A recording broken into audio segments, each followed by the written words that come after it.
Very good morning. आप सभी का स्वागत है मेरे इस चैनल पर। एमपीपीएससी की नई वैकेंसी के बारे में आप सभी को बताना है। ये जो वैकेंसी है ये तकनीकी शिक्षा, कौशल विकास और रोजगार विभाग ने निकाली है। और जो वैकेंसी है इसमें जो टेक्निकल पोस्ट होती हैं उसके लिए वैकेंसी निकाली गई है। आइए इसके बारे में पूरी जानकारी लेते हैं। मध्य प्रदेश लोक सेवा आयोग की वेबसाइट पर आपको ये मिल जाएगा पूरा नोटिफिकेशन। और आपको मेरे इस वीडियो के डिस्क्रिप्शन को आप चेक करेंगे ना तो वहाँ पर पीडीएफ फाइल मिल जाएगी आपको इसकी, है ना, तो आप वहाँ से डाउनलोड कर सकते हैं। ठीक है, देखिए पहला जो पोस्ट है वो है प्राचार्य प्रथम श्रेणी। प्राचार्य प्रथम श्रेणी इस पोस्ट का नाम है। और यहाँ आपके पास डिग्री होना चाहिए इंजीनियरिंग की किसी भी यूनिवर्सिटी से, या फिर आपके पास डिप्लोमा भी होगा तो भी आप अप्लाई कर सकते हैं। लेकिन एक्सपीरियंस जो मांगा है, एक्सपीरियंस में आपको कहा गया है कि अगर आपके पास डिग्री है तो 2 साल का एक्सपीरियंस होना अनिवार्य है, और अगर आपके पास डिप्लोमा है तो 7 साल का एक्सपीरियंस होना आपके लिए जरूरी है। अगली पोस्ट देखते हैं। अगली पोस्ट है उप संचालक की। उप संचालक में इंजीनियरिंग की डिग्री होना और इंजीनियरिंग का डिप्लोमा होना दोनों ही अनिवार्य है, लेकिन वही सेम चीज एक्सपीरियंस जो है वो 2 साल का इंजीनियरिंग के लिए और डिप्लोमा के लिए। अगर डिग्री है तो 2 साल का, डिप्लोमा है तो 7 साल का एक्सपीरियंस होना जरूरी है। प्राचार्य द्वितीय श्रेणी की पोस्ट है।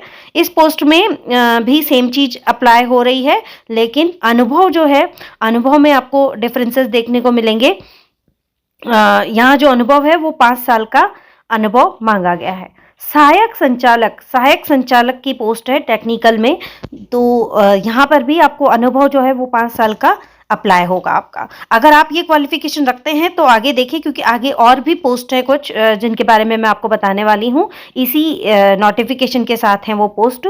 यहाँ आप देखिए आवेदन पत्र दिनांक 3 अप्रैल 2023 दोपहर 12 बजे से आप अप्लाई कर सकते हैं, और 2 मई 2023 तक आप अप्लाई कर सकते हैं एमपी ऑनलाइन एमपीपीएससी की वेबसाइट पर जाकर। ठीक है, किसी भी तरह से जो आवेदन है वो ऑनलाइन ही होगा, आपको हार्ड कॉपी में नहीं भेजना है।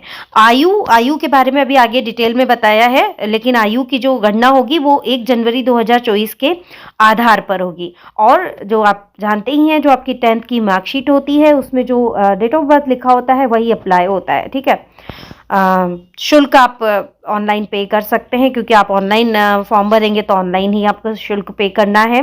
त्रुटि सुधार के लिए ये कह रहे हैं, अगर कोई करेक्शंस करना है आपको फॉर्म भरने के बाद, आपको लगता है कि कोई गलती रह गई है, कुछ करेक्शंस करने हैं, तो आप 4 मई दोपहर 12 बजे तक करेक्शंस कर सकते हैं, जिसके लिए आपको 50 रुपीज़ पर करेक्शन देना होगा।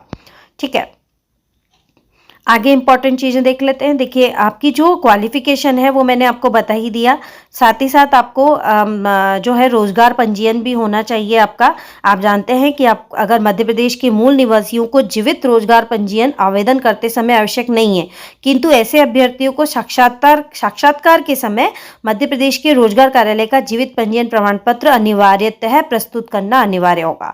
तो अगर आपने अभी तक अपना रोजगार पंजीयन नहीं करवाया है तो आप करवा लें, क्योंकि अगर आप सेलेक्ट हो जाते हैं तो आपको इंटरव्यू में वो दिखाना होता है। अगर आप सेवा में हैं, ऑलरेडी काम कर रहे हैं, तो आपको वहां से अनापत्ति प्रमाण पत्र, जिसे एनओसी कहा जाता है, वो देना होगा।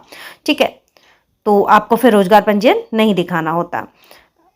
प्रकाशित विज्ञापन में विज्ञापित पदों हेतु जो शैक्षणिक अर्हता, अनुभव, वांछित अर्हता, विज्ञापित रिक्तियों का आरक्षण, वर्गीकरण आदि उल्लेख किया गया है, वह विभाग के द्वारा मांग पत्र के आधार पर प्रकाशित किया गया है, जिसमें आयोग की कोई भूमिका नहीं रहती। अतः अभ्यर्थियों को निर्देशित किया जाता है कि उक्त संबंध में आयोग में प्राप्त शिकायतों को स्वीकार नहीं किया जाएगा। ठीक है, देन परीक्षा केंद्र जो हैं इसके इंदौर, भोपाल, जबलपुर और ग्वालियर रहेंगे। आप जानते ही हैं आजकल सारे एग्जामिनेशन जो है वो ऑब्जेक्टिव पैटर्न में ओएमआर शीट पर होते हैं, या फिर सीबीटी पैटर्न में होते हैं।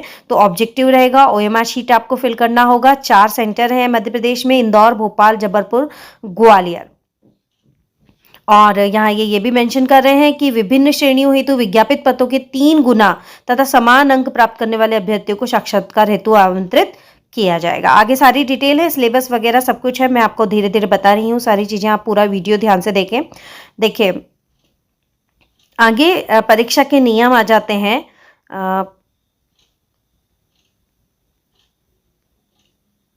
ये देखिए, इसके अलावा मैंने आपको कहा था कि कुछ पोस्ट और हैं जो इन्होंने मध्य प्रदेश शासन के उसी डिपार्टमेंट के लिए लिखी हैं। ये जो पोस्ट हैं ये देखिए आप, यहाँ पर आपको दिख जाएगा कि उप संचालक द्वितीय श्रेणी, सहायक संचालक, इनके लिए कितनी कितनी जो पोस्ट हैं वो मेंशन की गई हैं। पद कितने हैं आपको दिख रहा है कि प्राचार्य श्रेणी में जो 9 पद हैं वो सामान्य के हैं, बाकी सभी रिजर्व्ड हैं। और मध्य प्रदेश के मूल निवासियों के लिए 3 पोस्ट जो है वो सामान्य श्रेणी में है, तो कुल संख्या हो गई 29। यहाँ आपके लिए इम्पोर्टेंट बात ये है, आप ध्यान से देखिएगा, जो सैलरी है वो 67,000 से स्टार्ट है और 2 लाख तक है। तो ये बहुत इंपॉर्टेंट है, क्योंकि इतनी अच्छी सैलरी पर अगर आपका अपॉइंटमेंट होता है तो आपके लिए एक अच्छी बात होगी। आप मेहनत करें अगर आप ये एग्जाम दे रहे हैं तो। उप संचालक, प्राचार्य द्वितीय श्रेणी, यहाँ तक कि आप सहायक संचालक की भी सैलरी देखेंगे तो 56,000 से लेकर 1,77,000 तक है। ठीक है, आगे देख लेते हैं क्या इंपॉर्टेंट चीज़ें। ये यहाँ पर इन्होंने फिर से वही मेंशन किया है जो आगे हमने देख लिया। और यहाँ कर्तव्य मेंशन है कि एक जो प्राचार्य प्रथम श्रेणी जो पोस्ट है उसका कर्तव्य क्या है, उसकी ड्यूटीज़ क्या रहेंगी, कि संस्थाओं के लिए आवश्यक धनराशि की स्वीकृति, बजट अनुसार आहरण और संवितरण, संस्थाओं का प्रशासन, विभागीय नियमानुसार संचालन। तो ये ड्यूटी रहेगी प्राचार्य प्रथम श्रेणी की, जिसमें जो क्वालिफिकेशन है, जो अनुभव है, वो मैं आपको पहले ही बता चुकी हूँ, सैलरी आपको बता ही चुकी हूँ। उप संचालक की जो पोस्ट है उसकी ड्यूटीज़ क्या रहेंगी, जो उप संचालक बनेंगे उनकी ड्यूटीज़ क्या रहेंगी, संचालनालय एवं संयुक्त संचालक क्षेत्रीय कार्यालयों में प्रशिक्षण, औद्योगिक प्रशिक्षण संस्थाओं का नियंत्रण, निरीक्षण, प्रवेश परीक्षा, लेखा, बजट, शिक्षुता योजना स्थापना आदि से संबंधित कार्य, ये उप संचालक की ड्यूटी रहेगी। और इनकी जो सैलरी है वो 67,000 से स्टार्ट होगी। ठीक है, फिर प्राचार्य द्वितीय श्रेणी की ड्यूटीज क्या रहेंगी, संस्थाओं के लिए आवश्यक धनराशि की स्वीकृति करना, बजट अनुसार आहरण और संवितरण करना, संस्थाओं का प्रशासन, विभागीय नियमानुसार संचालन। 56,000 से इनकी सैलरी स्टार्ट रहेगी। सहायक संचालक जो टेक्निकल रहेंगे, इनकी ड्यूटीज रहेगी संचालनालय एवं संयुक्त संचालय क्षेत्रीय कार्यों में प्रशिक्षण, औद्योगिक प्रशिक्षण, संस्थाओं का नियंत्रण, निरीक्षण, प्रवेश परीक्षा, लेखा, बजट, शिक्षुता योजना स्थापना आदि से संबंधित कार्य। और इनकी भी सैलरी 56,000 से स्टार्ट रहेगी। ठीक है, यहाँ पर ये मेंशन किया है चयनित अभ्यर्थियों की नियुक्ति 2 वर्ष की परिवीक्षा पर की जाएगी। आप जानते हैं ये प्रोबेशनरी पीरियड रहता है 2 साल। और ये भी मेंशन है कि अगर मध्य प्रदेश की जो मूल निवासी महिलाएं हैं, अगर वो आरक्षित पद पर नहीं आ पाती तो पुरुष उम्मीदवारों से वो पद भर दिए जाएंगे। ठीक है, और यहाँ ये बात मेंशन है कि जो मध्य प्रदेश से बाहर के हैं, यानी जो आउट ऑफ स्टेट हैं कैंडिडेट, वो किसी भी कैटेगरी से हो, SC ST OBC, वो अनारक्षित ही कहलाएंगे, वो जनरल कैटेगरी में ही फॉर्म फिल करेंगे। देखिए ये वेरी इंपॉर्टेंट चीज़ आ गई, आयु सीमा। आप सभी को होगा कि एज क्या रहती है। एज जो है वो 21 मिनिमम है, और 40 ईयर्स, आप मैक्सिमम 40 ईयर्स के भी हों तो आप फॉर्म फिल कर सकते हैं। और ये जो है डेट 1 जनवरी 2024 को भी अगर आप 40 साल के होंगे तो आप फॉर्म फिल कर सकते हैं। ठीक है, और 21 साल के भी होने वाले हों तो भी आप फॉर्म फिल कर सकते हैं, क्योंकि डेट की जो मेंशन की है कि DOB कहाँ से काउंट होगा, जनवरी 2024 से, आयु की संगणना तिथि। ठीक है, फिर ये तो आपको पता ही है कि 2 से अधिक जीवित संतानें हों तो आप उम्मीदवार नहीं बन सकते।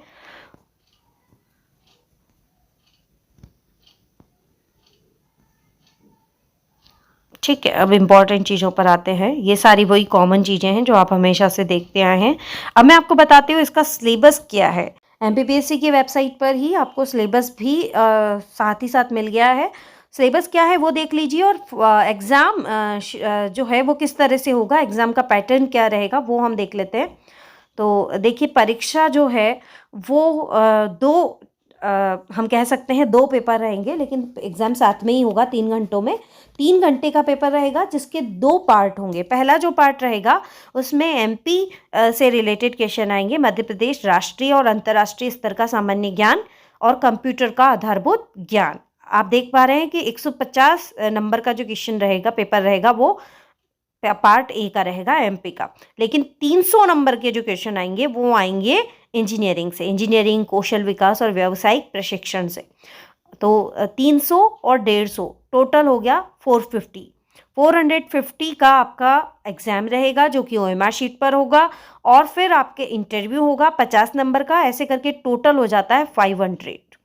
तो 500 का टोटल एग्ज़ाम रहेगा। ये इनका एग्ज़ाम पैटर्न है जो 3 घंटे का पेपर रहेगा। आगे और डिटेल देखते हैं क्या है। जो प्रश्न पत्र है वो कैसा आएगा। देखिए प्रश्न पत्र में पार्ट ए जो आपको अभी मैंने बताया कि एमपी के जो क्वेश्चन आएंगे वो 50 होंगे, 50 प्रश्न होंगे, और पार्ट बी में 100 प्रश्न होंगे।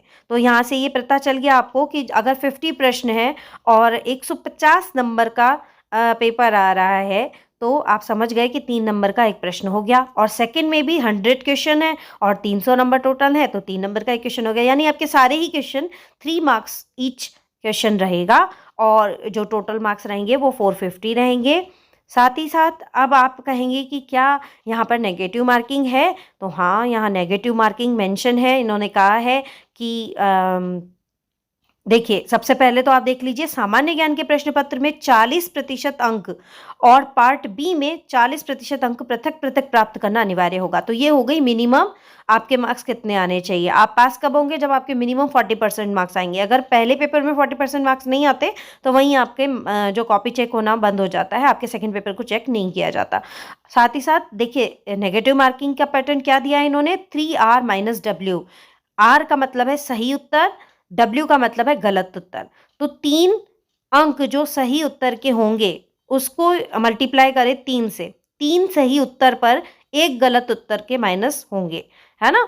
तो देखिए 3 अगर अंक एक के प्रदान किए गए हैं, मान लीजिए आपके 3 क्वेश्चन सही हैं तो 9 मार्क्स आपके टोटल हो गए और एक गलत हो गया तो एक अंक काटा जाएगा, तो 9 - 1 8 मार्क्स हो जाएंगे आपके। ठीक है। साक्षात्कार हेतु कोई भी न्यूनतम उत्तीर्णांक नहीं है, यानी साक्षात्कार में कुछ भी इस तरह का 40% नहीं दिया है। ठीक है। ऑफलाइन पद्धति OMR पर होगा आपका एग्जाम। और आगे आ रहा है आपका सिलेबस। देखिए एक और चीज़ आ गई, SC ST OBC और EWS PH से अगर आप इस कैटेगरी से आते हैं तो आपको 10% अंकों की छूट है, यानी आप न्यूनतम जो मार्क्स हैं वो 30% ला सकते हैं। कोई भी पुनर्मूल्यांकन नहीं होगा। ठीक है। ये आगे सिलेबस आप ये जो फाइल है ये मेरे इसी वीडियो के डिस्क्रिप्शन में जाकर डाउनलोड कर सकते हैं आराम से। ये पूरा MP का सिलेबस आ गया। पार्ट ए भूगोल, राजनीति, अर्थशास्त्र, अंतर्राष्ट्रीय सूचना संचार प्रौद्योगिकी। और ये आ गया पार्ट जो ए में जनरल नॉलेज के क्वेश्चन आएंगे, history, culture, geography, polity, current event, information communication, engineering. अब ये पार्ट भी आ जाता है जहाँ इंजीनियरिंग और स्किल डेवलपमेंट और वोकेशनल ट्रेनिंग के जो क्वेश्चंस रहेंगे वो आपके कहाँ से आएंगे, वो skill development, vocational education, administrative management, skill development schemes, engineering machinery, engineering drawing, fundamental of thermal science, basic knowledge of workshop science, basic electric science, basic electronic and communication science, civil. ये था syllabus. बहुत बहुत धन्यवाद आपका, आपने मेरे video को देखा। अगर आप चाहते हैं कि इसका जो पार्ट ए है उसकी तैयारी आप हमारे साथ करें तो आप हमसे कांटेक्ट करें, हम आपको बता देंगे कि इसकी फ़ीस वगैरह क्या रहेगी और कितने टाइम में ये तैयारी हो जाएगी। ठीक है। अभी इसका जो एग्ज़ामिनेशन डेट है वो मेंशन नहीं किया है यहाँ पर, मैंने अभी देखा है। अगर इस तरह की कोई सूचना मेरे पास आती है तो मैं आपको ज़रूर से बताऊँगी। और थैंक यू सो मच। इसी तरह हमारे साथ जुड़े रहें और चैनल को लाइक और सब्सक्राइब ज़रूर करें और अपने फ्रेंड्स के साथ ये वीडियो शेयर करें ताकि उन्हें भी पता चले कि इस तरह की कोई वैकेंसी निकली है। Thank you. Bye bye.